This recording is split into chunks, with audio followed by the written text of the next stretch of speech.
राधे राधे प्यारे भक्तों, धैर्य रखो। जो हो रहा है वह तुम्हें बेहतर बना रहा है।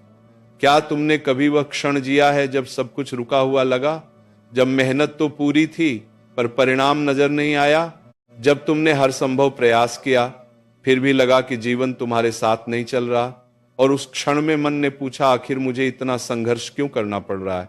तो सुनो, ये प्रश्न हर उस आत्मा के भीतर उठता है जो कठिन दौर से गुजर रही होती है।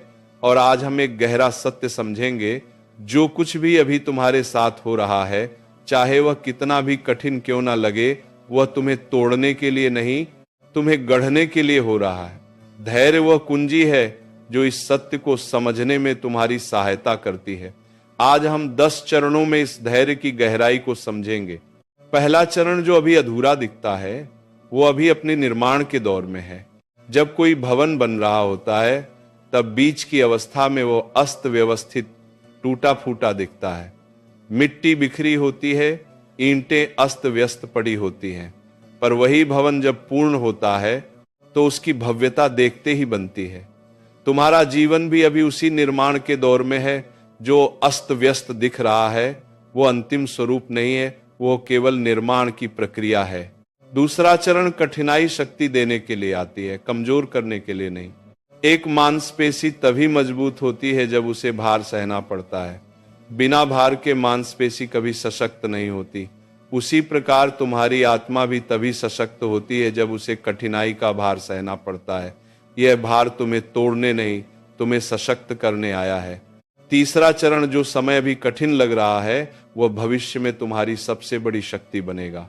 जब तुम इस कठिन समय को पार कर लोगे, तब यही अनुभव तुम्हारे जीवन की सबसे बड़ी पूंजी बन जाएगा। जिन लोगों ने कठिन समय नहीं देखा, वह छोटी सी चुनौती में भी टूट जाते हैं, पर जिन्होंने गहरा संघर्ष सहा है, वह बड़ी से बड़ी चुनौती में भी स्थिर रहते हैं, क्योंकि उनके भीतर अनुभव की गहराई है। चौथा चरण धैर्य कोई निष्क्रियता नहीं है, यह सक्रिय विश्वास है। बहुत लोग सोचते हैं कि धैर्य का अर्थ है हाथ पर हाथ रखकर बैठ जाना। यह गलत समझ है। धैर्य का अर्थ है अपना कर्म पूरी निष्ठा से करते रहना और परिणाम के समय को ईश्वर पर छोड़ देना। यह निष्क्रियता नहीं, यह गहन सक्रियता के साथ जुड़ा हुआ विश्वास है। पांचवा चरण हर देरी के पीछे एक उचित समय होता है जो अभी तुम्हें दिखाई नहीं देता। जिस बीज को समय से पहले धरती से निकाला जाए, वह कभी फल नहीं देता। हर चीज का अपना समय होता है, और वह समय तुम्हारी इच्छा से नहीं, प्रकृति के नियम से तय होता है। एक किसान बुआई के समय कठोर परिश्रम करता है, धूप में जलता है, पसीना बहाता है, पर वह जानता है कि यह परिश्रम फसल के आनंद में बदलेगा। यदि वह परिश्रम के समय हार मान ले तो फसल कभी नहीं आएगी। तुम्हारा वर्तमान संघर्ष भी वही बुआई है जिसका फल समय आने पर अवश्य मिलेगा। सातवां चरण अधीरता कठिनाई को और लंबा खींच देती है। जब मन अधीर होता है, तब वो हर परिस्थिति को और अधिक कठिन बना देता है, क्योंकि अधीरता स्वयं में एक पीड़ा है जो कठिनाई की पीड़ा में जुड़ जाती है। पर जो व्यक्ति धैर्य के साथ प्रतीक्षा करता है, उसकी कठिनाई भी सहनीय हो जाती है, क्योंकि वह अनावश्यक मानसिक बोझ नहीं उठाता। आठवां चरण तुलना छोड़ो, क्योंकि हर व्यक्ति का निर्माण काल अलग होता है। जब तुम अपनी परिस्थिति की तुलना दूसरों की सफलता से करते हो, तब तुम्हारा धैर्य टूटने लगता है। पर याद रखो, हर वृक्ष का बढ़ने का समय अलग होता है। कोई वृक्ष कुछ महीनों में फल देने लगता है, कोई वृक्ष वर्षों बाद फल देता है, पर जब वो फल देता है तो वो इतना विशाल और स्थायी होता है कि पीढ़ियों तक छांव देता है। तुम्हारा समय भी आएगा अपनी गति से। नौवां चरण जो इस दौर में अपनी आस्था नहीं छोड़ता, वही सबसे बड़ा विजेता बनता है।